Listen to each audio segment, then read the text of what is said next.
Yo, so guys, welcome back to another video. This is a reaction to who's on the FBI's most wanted list and why. And this is from a channel. I feel like I'm losing my voice. I don't know how, but I am. I don't know, maybe you can't even tell. But this is from a channel that I mentioned before, and it's a channel that I actually watch in my sort of own time. And I was just sort of scrolling through his videos to see which ones I haven't seen, and maybe like I could post the reaction to them on here. And I haven't seen this one, and I feel like it's actually quite an interesting topic that I feel like a lot of people may be intrigued to see. But yeah, I mean, I don't know who's going to be on this list, because obviously, I mean, I know back in the day it was Bin Laden, of course, Saddam Hussein, people like that. That's the FBI list, right? That is the FBI list. I'm pretty sure it is. Wait, is that the FBI list? Is that another list that I'm thinking of? Maybe that's going to get Bin Laden, FBI. Because he wasn't in the US. I guess he would have been on the list, but I don't know if the FBI list is just for people in the US. I feel like it's just for people around the world that are just sort of doing awful stuff, as well as people in the US as well. But I don't know. But yeah, I mean, yeah, let's just get into this. Hopefully you guys enjoy. If you want more reactions, maybe from this channel, let me know in the comments. Again, I've seen a lot of his videos in my own time. Not all of them, but I have seen quite a few. And I watch the channel now, so like I'm seeing more and more as it goes. But I mean, I'd be down to do reactions if people would want that, but I don't know if this sort of reaction content or people would care for it. But yeah, let me know in the comments if you want to see stuff like this in future. And I mean, yeah, shout out to my Instagram and my Twitter, links in the description for those interested in following. I'm closing in on 7k on my Instagram, so I'd appreciate you helping me get to that. And same for my Patreon, a lot of Patreon exclusive videos. If this was to get blocked, again, I don't think it will, it would go to my Patreon. There's a lot of videos that have been like this, that go there, and other videos in general, like sport reactions, comedy reactions, just, I don't know, skits, it's just literally everything, to be honest. And a lot of videos go there earlier than they come to YouTube, kind of thing. But yeah, links are all there for those who care for it. But let's just jump into this one. It's a long one, so hopefully you'll get some popcorn or something. I don't know if you've popcorn to watch my videos, but let's jump into this. Also, I've upped the audio a bit. I've been getting a lot of messages of people saying, yeah, the audio is too quiet. So if it's too loud now, please let me know. I mean, I always thought it was too loud before, but people kept saying that's too quiet, basically. So yeah, man, we're just going to get into this, really. But yeah, let's jump into it. Hey, you, and well. I'll tell you one thing, I thought I was white. This guy is like a ghost, man. And I'm a white guy. I'm not a very pale guy, should I say. Not a white guy, I'm a very pale guy. I mean, I'm a white guy as well. But yeah, I don't know if this channel will be for everyone either. I feel like he's probably he's not that serious in certain areas, so people maybe think he's a bit, I don't know, just not too serious, but that's just his channel. So I mean, just a little heads up for those who might not like his videos, but I do, man, I'm not gonna lie. Welcome. My name is Mike, and in this old video, we're gonna do something just a little bit different. Yep, we're gonna look at who's on the FBI's most wanted list, and what all the lads did to get themselves on this esteemed platform. This list, it's exactly what it says on the tin. It's in no particular order, it's not ranked. So we're gonna look at each of these naughty bad boys, where they could possibly be today, and what exactly they did to get themselves on the list. Not that I'm looking for any advice, wink wink. These guys are still at large out there somewhere in the world, more than likely in America, as it's all set in America. I mean, they could be right behind you as you're watching this video. They could be watching this video. I highly doubt that. Imagine someone just came out of the closet, for fuck's sake.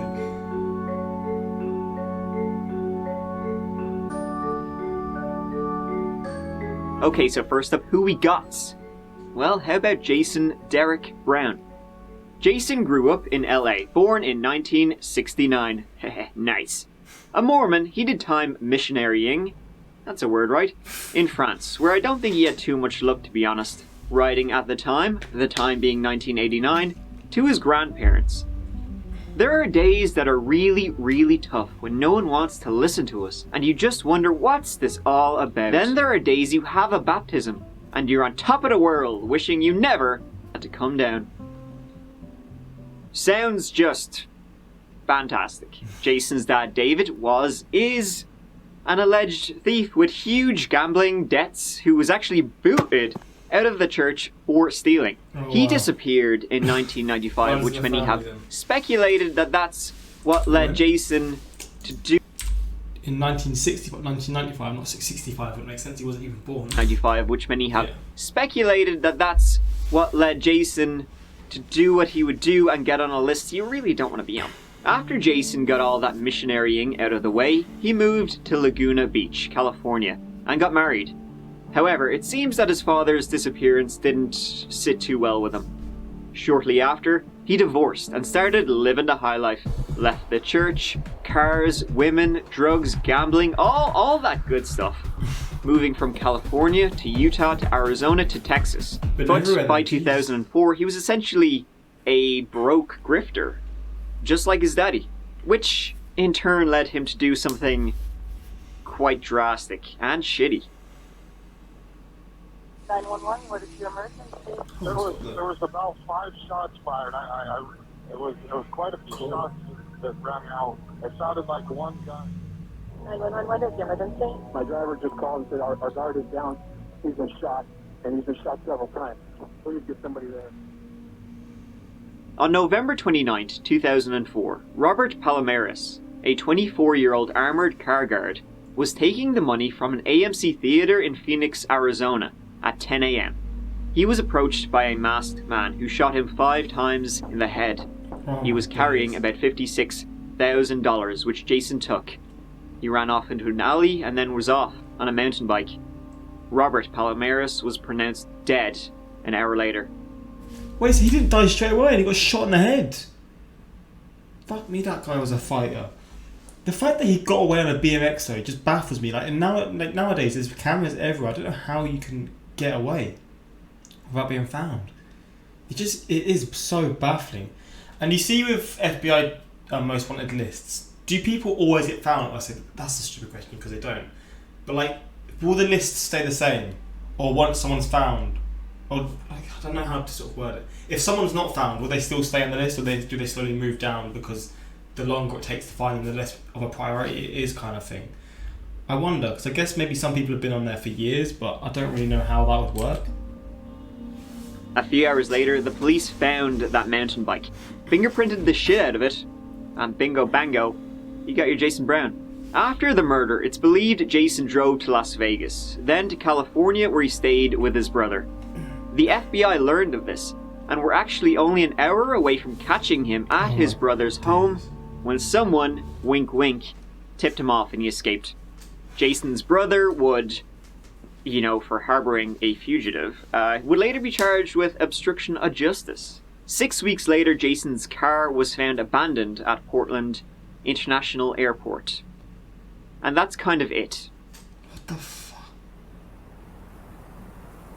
There have been a few sightings of Jason over the years. In fact, the actor Sean Penn's body double has been arrested twice after people thought it was Jason. In 2008, he was apparently sighted in Salt Lake City, near the zoo, by someone who recognized him from his missionary days. Apparently, upon, Jason knowing he had been recognized, he just sped off. Other alleged sightings have been in France, Indonesia, a few other places in Utah and California. In 2012, the FBI said he may be hiding out within the Mormon community somewhere in Utah. One of the reasons the FBI and just, law enforcement in general has been having such a hard time in finding Jason is because he has such a everyman look. He just looks kind of bleh. He's just a guy. Apparently he just blends into crowds really, really well. Jason, what does he look like? He looks like a guy. He's just a dude. There is currently a $200,000 reward for any information leading to his arrest. Jason, so, please, I could do that $200,000. Just come along. Let me just show you to the FBI and we'll move along, yeah? Any Mormons out there, if you know something, okie dokie. Who's next? Well, how about Eugene? Do they actually give out the money, by the way? Or do they? Because, I guess there's people who sort of claim that they knew where they were and they'll try and claim the money, but the person who initially calls and says, okay, I spotted this person, they're here, or whatever they say, they're guaranteed to get the money, right? Or is it just, I don't know, I guess they are, but I just wonder, is it like a bit of a lie to get people to say stuff, maybe? I don't know. Palmer, the eldest fella on this list. He's from New York, born in 1939, making him 81 years old currently, if he's still alive. Now, what did this kindly, if you don't look at his face, old man due to get on this list. He should be out there enjoying his golden years, not being hunted down like a dog. Oh yeah, he murdered his daughter-in-law. Fucking hell. Yeah, that'll do it. Tammy Palmer was married to John Palmer, Eugene's son. They lived in Rockland, New York. Eugene actually lived next door. He owned John and Tammy's place. However, after a few years, it seems that Tammy and John's marriage, eventually it was how I like my whiskey, on the rocks, with them both eventually agreeing to see other people. However, over time, their relationship deteriorated to the point where Tammy filed a restraining order against John. As you can imagine, Eugene was not happy about this. I mean, he lived next door, he had a front row seat to everything, and then when Tammy filed a restraining order against his son, that meant that his son couldn't go into Tammy and John's house. That is kind of weird, like, that's so weird. That's literally... I mean, I'm not going to say he should have done it or whatever, but that is a weird thing to do. I mean, that would piss me off if it was me in that situation. Again, not to that degree, because he's probably done some... Maybe the guy was doing some weird stuff to her, or fucked up stuff to her, but like, your son isn't allowed to go to your house because your girlfriend's got a restraining order. Surely he should live there and she should just not live there. That's so weird. Eugene owned Tammy and John's house. So Eugene was pissed at his daughter-in-law, who he thought was a bitch, because she was living in a house he owned that his own son couldn't enter. After that, the relationship between Tammy Palmer and her father-in-law turned into a tit-for-tat war. Apparently, Eugene would shut off electricity to Tammy's house, and Tammy would wake Eugene up by blowing her car horn outside his home at night. The real kicker, however, between Tammy and Eugene came when Tammy threatened to divorce John and then sue Eugene for his land as part of the settlement. What the fuck? Bro, that pissed me off. On September 24th, 2012, after Tammy walked her children to the bus, as she was walking home, Eugene ambushed her and started shooting at her with a shotgun, hitting her in the chest. She ran, but eventually collapsed dead in her backyard. Yeah. After that, Eugene fled the scene, apparently with just the clothes on his back and slippers. He wasn't even wearing shoes. Then he drove across the street in his pickup truck, went into his sister's house who lived there, gave her a shit ton of money, and told her, to use that money to pay the property taxes, because property taxes, hey, they're the real killer. He then said, "Give me an hour before you call the police." Somebody else had already called the police. 911, where's your emergency? I heard a shot, a lot of screaming, another shot, no more screaming, and another shot. But by that time, Eugene Palmer was long gone and he's never been seen since. The police tracked his pickup truck about a quarter-mile away, near Harriman State Park. Dogs found a trail from the truck to a campsite in the park, and it ended there. What the fuck? A state police helicopter hovered over Harriman State Park this evening, searching for signs of Eugene Palmer. The 73-year-old is the main suspect in the shooting death of his daughter. It's been gone for 8 years. And if he isn't alive, he is in hiding. Jeez. Just reading my phone. Daughter-in-law, Tammy Palmer. Police dogs fueled by the pickup truck Palmer abandoned near the woods yesterday led police to a new area. And from there, it led them into the Beaver Pond campsite. Once I got in the campsite, they lost the scent. At first, the campfire led police to believe Palmer was close, but after 30 officers searched for him on the ground, he was still at large. I don't know how fresh it was. The ashes weren't hot, so it wasn't like we just spooked him. So he could have spent the night before there. It could have been from somebody 3 days before. And according to police, Palmer's own family is searching for him in these very same woods. That's what leads police to believe that the man is still here. But a general sweep of the area is nearly impossible because of the sheer size of the park.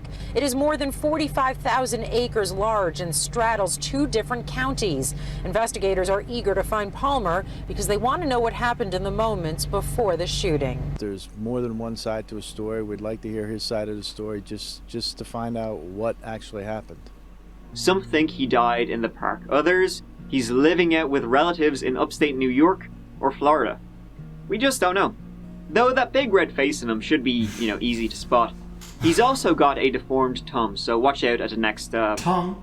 At the next Tum War tournament. With a big yoke like that, fun. he might be the next champ. Is it tongue? In 2019, he was added to the esteemed list, and there is a $100,000 reward out for any information. Money, man. So it's been almost 7 years since investigators and detectives say Eugene Palmer shot and killed Tammy Palmer, his daughter-in-law, outside her home. Today we're adding Palmer to the FBI's 10 most wanted fugitive list. Palmer is now the 523rd fugitive added to this list. Eugene Palmer might be thinking we've given up on finding him, but he'd be wise to think again. This is a good time as any to remind him that the team up here plays by a different set of rules. In our eyes, the victim always comes first, and this team will never give up until justice is served. Alrighty, swiftly moving on. Next up is Alexis Flores, born in 1975 from Honduras. He's also quite possibly known as Carlos. He used quite a number of aliases. At least Carlos is the name he used when, in the year 2000 in Philadelphia, he was given shelter. Look at these pictures. He looks like he's got younger. In 3 years, in 2002, he looks older than he does in the pictures 3 years later. The name he used when, in the year 2000 in Philadelphia, he was given shelter in the basement of an empty apartment building. Reportedly, at the time he was homeless, and a kind soul helped him out and gave him clothing and work. However, that summer, Iriana de Jesus went missing. 5 days after she was last seen, she was found in the apartment Carlos, quote-unquote, lived in. She had been sexually assaulted, strangled, and wrapped in a trash bag. And Carlos was gone. Wait.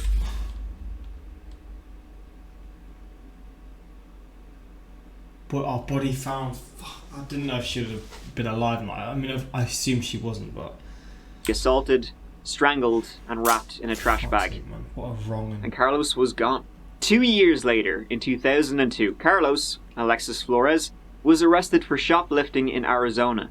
In 2004, he was arrested again after he gave the police fake ID when they arrived at his place due to a noise complaint.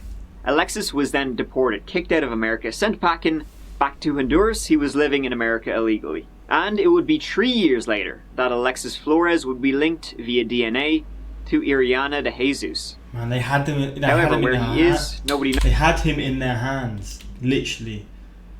Knows. Probably still in Honduras, although some people think he may have returned to the States and is somewhere. We just don't know where, obviously.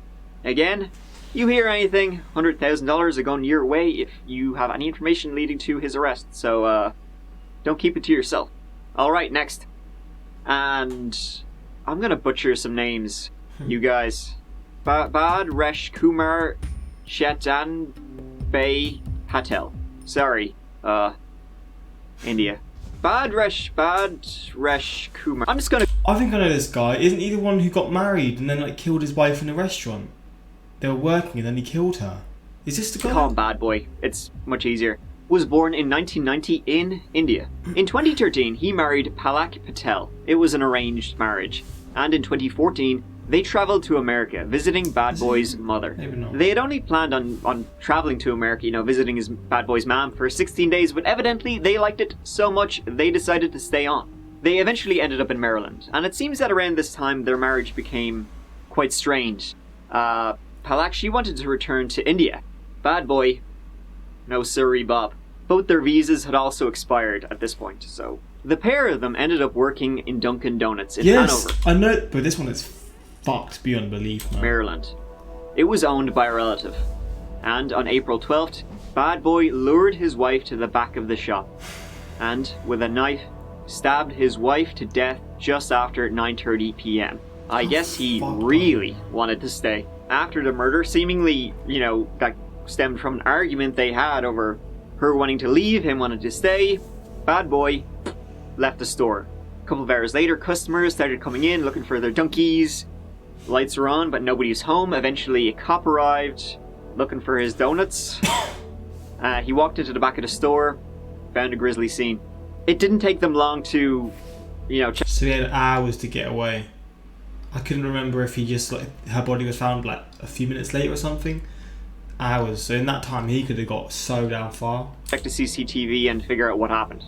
After the murder, Bad Boy left the store, went to his apartment, got his shit, and then got a cab to a hotel near an airport in Newark, New Jersey.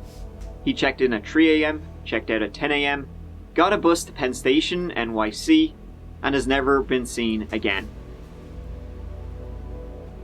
From Penn Station, you could pretty much get anywhere in America, so he literally could be anywhere. Though more than likely he's embedded in an Indian community somewhere in the States, probably maybe even still in New York or New Jersey. Though he could also have snuck out of America somehow, some way. I mean, if he went to an airport, he would have gotten in trouble because his visa was expired, and also they knew who they were looking for, so... Once again, 100 big bad boys could be yours. Do people at the airports, do they know everyone who's they have to sort of look an eye out for? Are they told, or do they sort of just know whether someone's going to try and escape the country kind of thing? Or I don't know. I don't know how it would happen, but I guess they're sort of informed of certain people to look out for. If you have any information leading to his arrest. Arnaldo Jimenez is next on our list. 38-year-old Arnaldo has been on the run since 2012 after murdering his 26-year-old wife, Estrella Carrera, whose body was found in their bathtub in Burbank, Illinois. Arnaldo and Estrella had been married for a day, one whole day. Yeah. Estrella had Jesus Christ. A 9-year-old from a previous relationship, and her and Arnaldo together had a 2-year-old. After their wedding ceremony on May 11th, 2012, it was a surprise they hadn't told anyone. They had dinner with friends and family before heading out for a night on the town, oh yeah. On the way home, at about 4 a.m, it's believed they got into an argument in Arnaldo's black Maserati, which ended up with him stabbing her to death. What the fuck? Then he dragged her body into their apartment and dumped her in the bathtub. She was still wearing the dress she got married in, a silver sequined cocktail dress. So the next day, when she never showed to pick up her kids, she was reported missing, and police would, doing a welfare check, eventually find her, and obviously no Arnaldo. He had done a runner. Apparently that very day, he had called Estrella's family and had tearfully told them that he had left her bleeding after a bad fight. Tracking his phone, they learned he used it in Chicago, Memphis, Arkansas, Houston, and then finally in Hidalgo, Mexico. Hasn't been used since. 4 months later, Arnaldo's brother Humberto was arrested on drugs charges, and in his home they found Arnaldo's black Maserati with blood inside, which is how they learned, or think they learned, what exactly happened. It's believed that Humberto drove Arnaldo to Mexico in Arnaldo's black Maserati and then drove back. Which is why, how they found it, still in America, found all the blood now. So his brother's going to get a lengthy sentence. They had a pretty good idea of what happened. Yeah. Arnaldo is still thought to be somewhere in Mexico after that short-lived marriage to his 26-year-old short-lived wife. Same reward, folks, 100k. Okie dokie then. Moving on. How do you marry someone for one day and just... You get into an argument and you just decide to stab them? People get into arguments all the time. How is that your resort? How is that what you resort to? You just go to stab someone that you're supposed to love? Humans are so weird, man. I say this every sort of video when it involves people being killed or just touchy subjects like this, but people... My voice is fucked. People are absolutely done out, man. Humans are done out. We just are. I'm not going to associate with these sort of people, but just argue and just get it over with. Don't fucking resort to ending someone's life or just hitting someone. Let's go with Yasser Abdel Said, who, to be fair, looks like a Saddam Hussein cosplayer. He was born in 1957 in Egypt before moving to the US. Apparently, he was just a real dick to his wife, Patricia Owens, who is an American. And together they would have 2 daughters, Sarah and Amina, a son, Islam, all living together in Irving, Texas. Yeah, he would also physically and sexually abuse both his daughters, and would spy on them with audio and video recording equipment. She smiled to the customers. Fucking wrong are you? She has to, part of her job. She's in trouble. Don't even think about it. Sarah sleep with her pants. Good, that's for record, عشان people see how you sleep with your clothes. Man! Nice legs. Fuck this dude. He would tell both his girls, "No American boyfriend," Only Kalash. and would later try to arrange marriages for both of them with much older Egyptian men. However, both Sarah and Amina were both secretly dating boys. Ugh, American boys of all types of boys. And when he learned of this, things didn't get better, let's just say. He tried to beat the name of Amina's boyfriend out of her, and when she wouldn't give it to him, he threatened to kill her. And it would be a threat he would follow up on. Around Christmas 2007, Amina, Sarah, and Patricia ran away to Oklahoma. However, Patricia would eventually tell her daughters she wanted them all to return to Yasser, as he had forgiven them. It's all good. She did this by lying to her daughters. So the woman's just as bad. Oh my days, man. People are so wicked and like just sick in their head. How can you do that to someone, your own flesh and blood? Someone you're supposed to love more than anything. Yeah, so it was around Christmas time, and she told her daughters, "Hey, you know, my mom's dead. I want to lay some flowers on her grave. You know, pay my respects." Her daughters were like, "Yeah, cool, we'll do it." It was in East Texas, so we'll drive. Wait. So these girls, wait. Sorry, I need to hear this. Are these girls not actually her children? Them all to return to Yasser, as he had forgiven them. It's all good. She did this by lying to her daughters. No, it is. Yeah, so it was around Christmas time, and she told her daughters, "Hey, you know, my mom's dead. Oh, her mom. I want to lay some flowers on her grave. You know, pay my respects." Her daughters were like, "Yeah, cool, we'll do it." It was in East Texas, so we'll drive to East Texas. Halfway there, Patricia was like, "Yeah, no, fooled you. We're actually going back to your dad." He's not happy, but I'm sure he'll be cool. Come on. Fucking hell. Come on, we gotta go back to him. Yikes. On New Year's Day, 2008, he took Amina and Sarah into his taxi, saying they were going out for dinner. However, instead he shot them both to death in the backseat, which were honor killings. Murder. The taxi was soon discovered, but Yasser, not so much. Bro, I'd do anything for this guy to be found. I want to treat his face like a punching bag, man. Oh my days. This ugly guy doing these things, ugly on the outside and on the inside, man. These videos actually just piss me off. Their mum as well, like, what is wrong with you? Like, why would you do that? A desperate call for help as 2 beautiful sisters are brutally shot to death in a taxi cab. As she cries in pain, one teen identifies the shooter.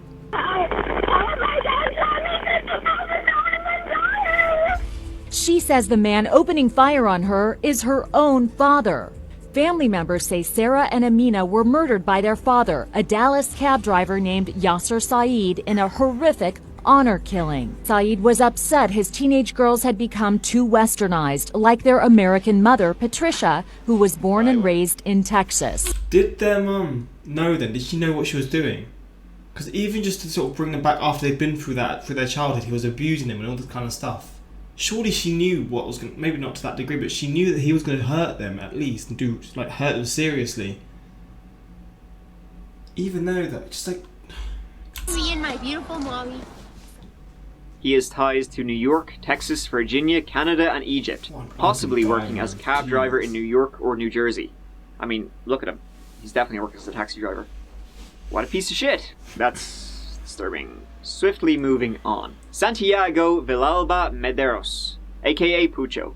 Cool nickname, bro. He was born in 1991 and has been on the run since 2010 after killing 2 people in Tacoma, Washington. He is a member of the Eastside Locotes Serenos, and in February 2010, him and some of his gang buddies were driving a stolen van around Tacoma in search of rival gang members. This was in retaliation to a shooting 2 days previous.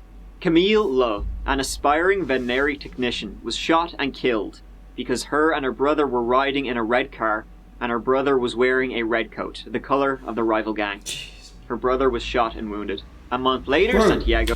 I'm wearing a red shirt now. I mean, obviously it's not to that degree, but someone could have just been wearing a sports shirt and they would be shot. You just see someone in red clothing and you decide, go on, let's just shoot them because you're wearing red. I'm laughing because it's just so dumb. Villalba Mederos and some guys were ransacking a car after they thought the owner owed them some money.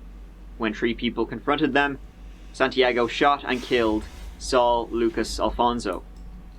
None of these people were linked in any way to any sort of gangs, so well done. It is believed that Santiago Mederos, along with others, took part in a planned retaliation of the shooting that injured one of their fellow gang members. Today, the FBI is adding Mederos to its 10 most wanted fugitives list.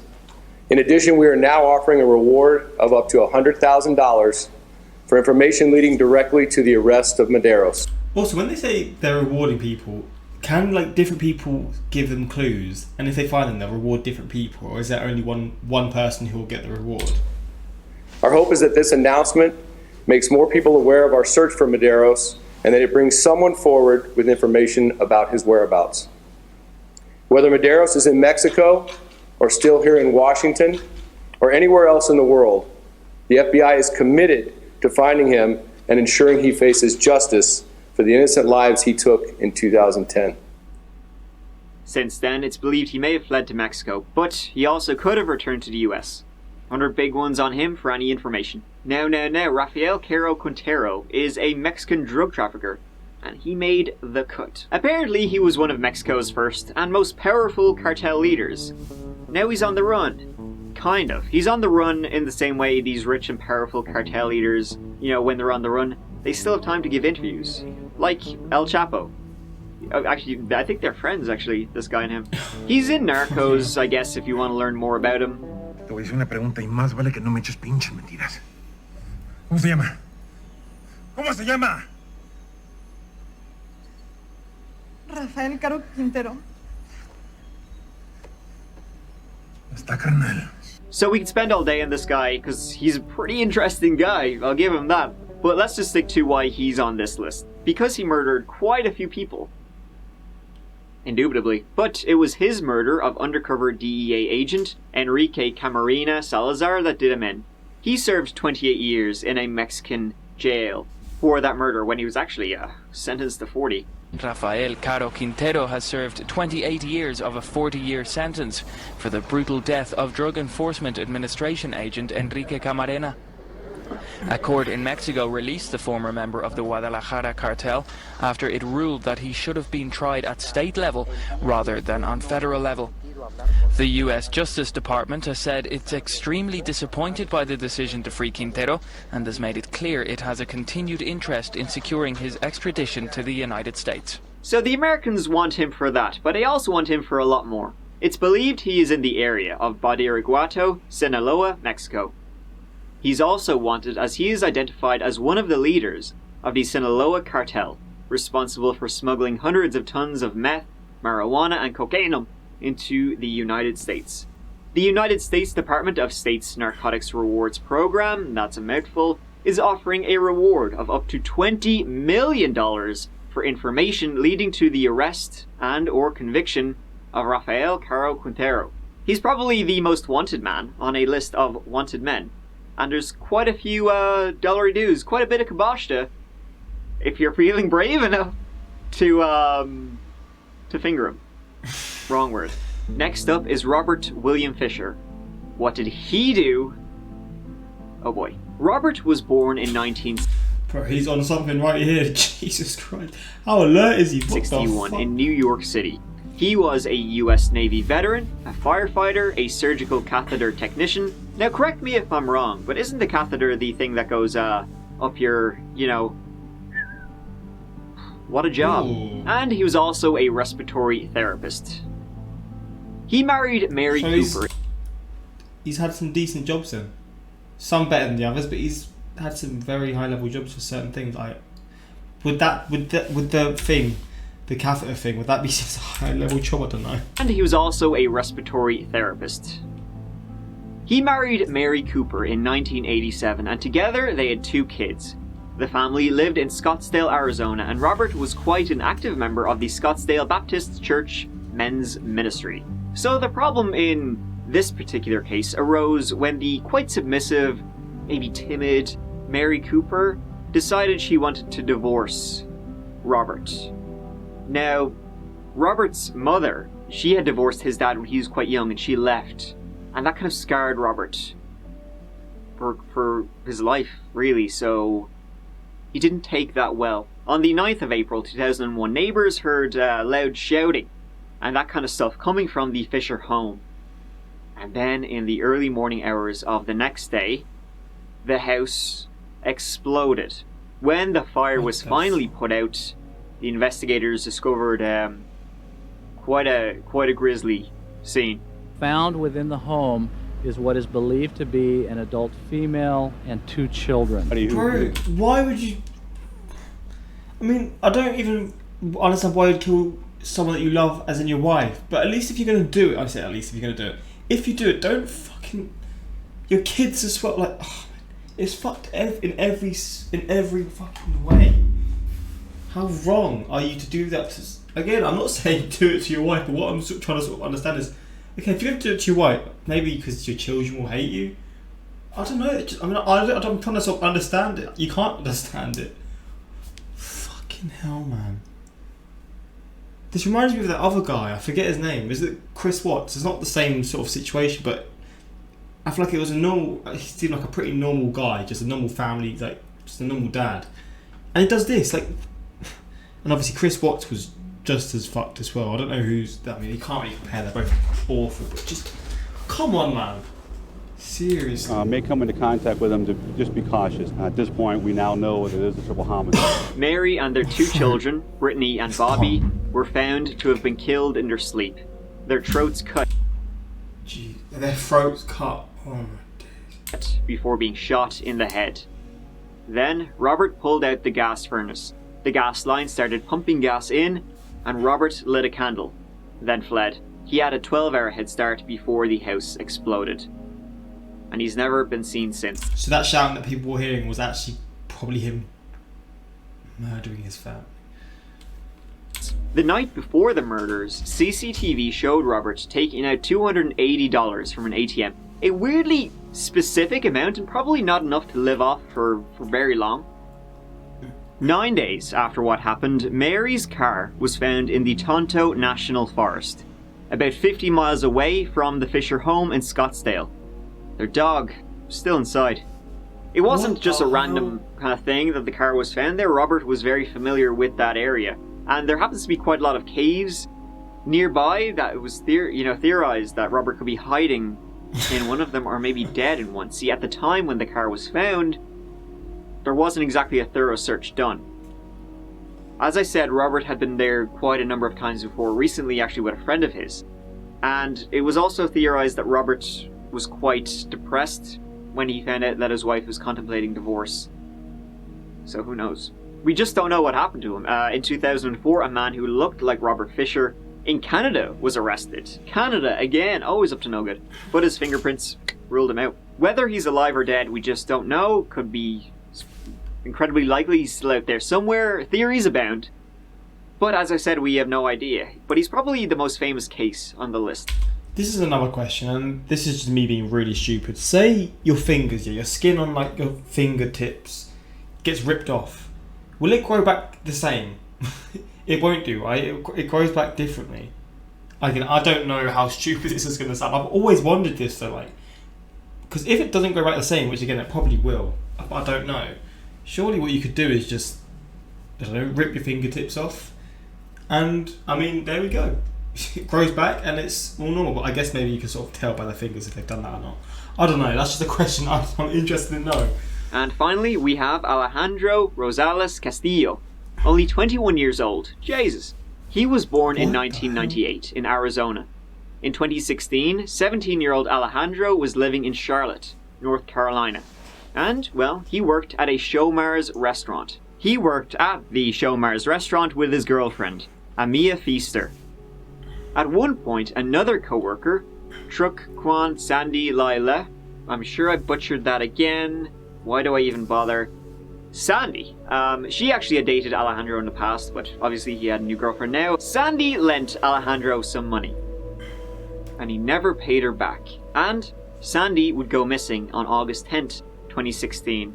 The next day, Alejandro and his girlfriend Amia would also go missing. What happened to them? Nobody knew at the time.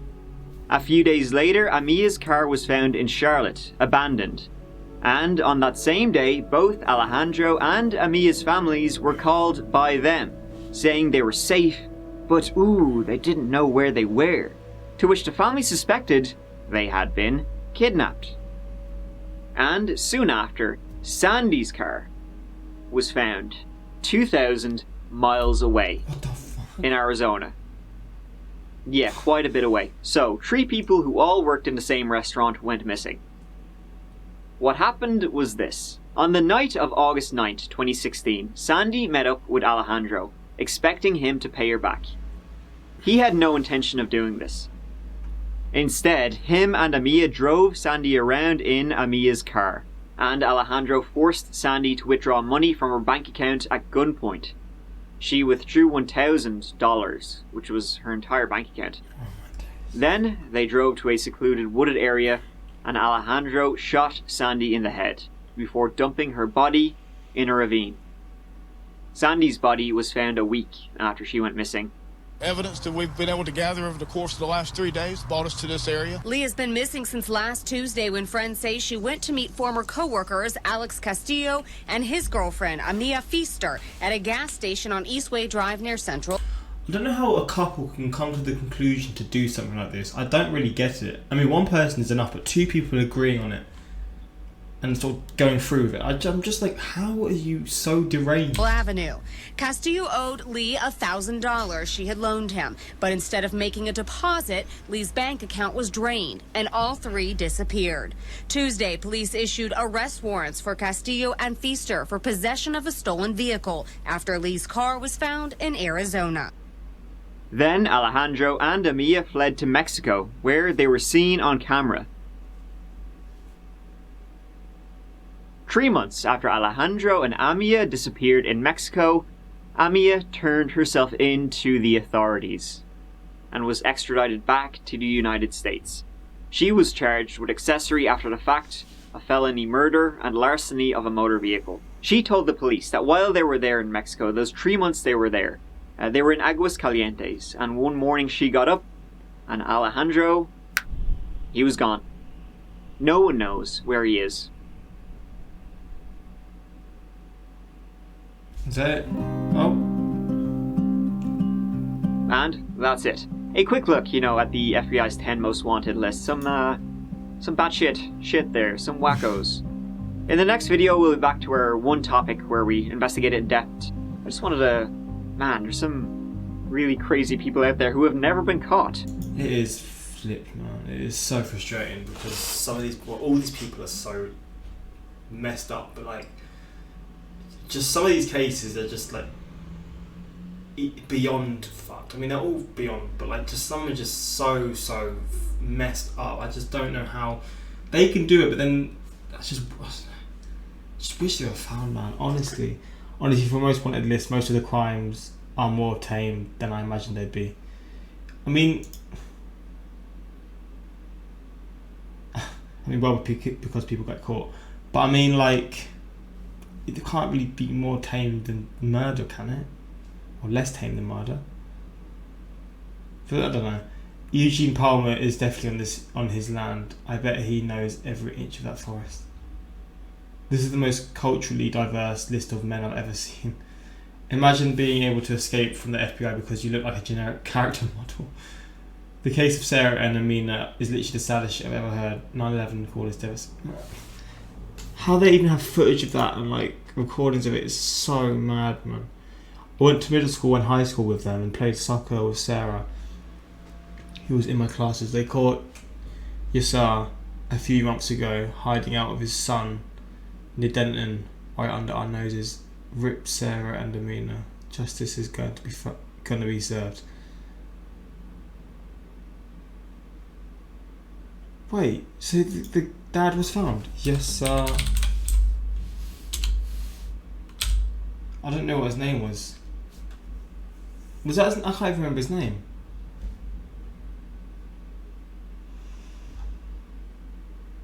So he'd been found. Again, I don't know. No.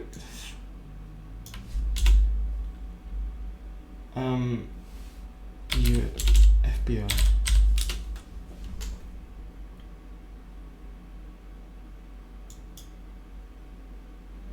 It's been nearly. I'm not gonna watch this because it's gonna get blocked, but fuck's sake.